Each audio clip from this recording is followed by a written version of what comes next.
ఓటమి టీమిండియా అభిమానుల్లో కలవరాన్ని పెంచింది.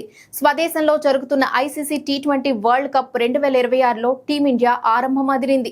ఓటమన్నదే లేకుండా గ్రూప్ స్టేజ్ నుంచి సూపర్ 8 చేరింది.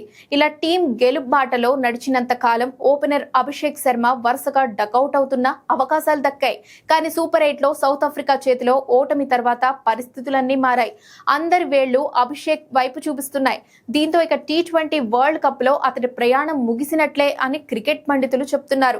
ఫామ్ కోల్పోయి వరుసగా విఫలమవుతున్న ఓపెనర్ అభిషేక్ శర్మను పక్కన పెట్టే ఆలోచనలో టీమిండియా మేనేజ్మెంట్ ఉన్నట్లు తెలుస్తోంది.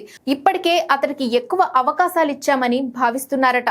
అందుకే సూపర్ 8లో కీలకమైన జింబాబ్వే మ్యాచ్ లో ఇతన్ని ఆడించకూడదని నిర్ణయించినట్లు తెలుస్తోంది. కెప్టెన్ సూర్యకుమార్ యాదవ్ కూడా ఇదే కరెక్ట్ డెసిషన్ గా భావించి అభిషేక్ ను డ్రెస్సింగ్ రూమ్ కే పరిమితం చేసేందుకు సిద్ధమయ్యాడట. సూపర్ 8లో భాగంగా దక్షిణాఫ్రికాతో జరిగిన మొదటి మ్యాచ్ లోనే అభిషేక్ కు బదులు సంజు సామ్సన్ ను ఆడిస్తారనే ప్రచారం జరిగింది.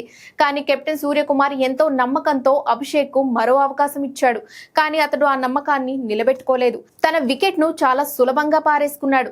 ఫిబ్రవరి 26న చెన్నైలోని చెపాక్ స్టేడియంలో జింబాబ్వేతో భారత్ తర్వాతి సూపర్ 8 మ్యాచ్ ఆడనుంది.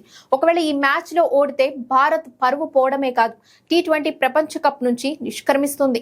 అందుకే ఈ కీలక పోర్లో అభిషేక్ శర్మను పక్కన పెడుతున్నారు.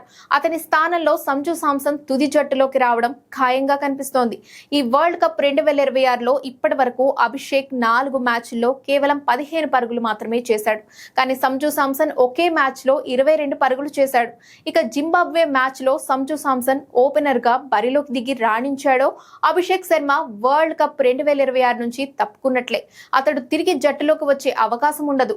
వరల్డ్ కప్ టోర్నీ మొత్తం సంజు సామ్సన్ నే ఆడిస్తారు.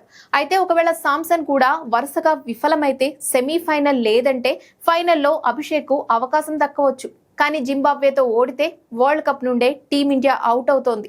అలా జరగకుండా వ్యూహాలు రచిస్తోంది. ఇందులో భాగంగానే అభిషేక్ ను ఇప్పటికైతే పక్కన పెడుతున్నారు.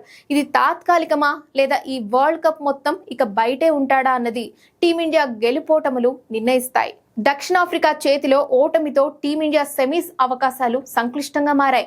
ఇకపై భారత జట్టు సూపర్ 8లో ఆడబోయే మిగతా 2 మ్యాచ్లు తప్పకుండా గెలవాల్సిందే. అప్పుడే సెమీస్ కు చేరేందుకు అవకాశాలుంటాయి.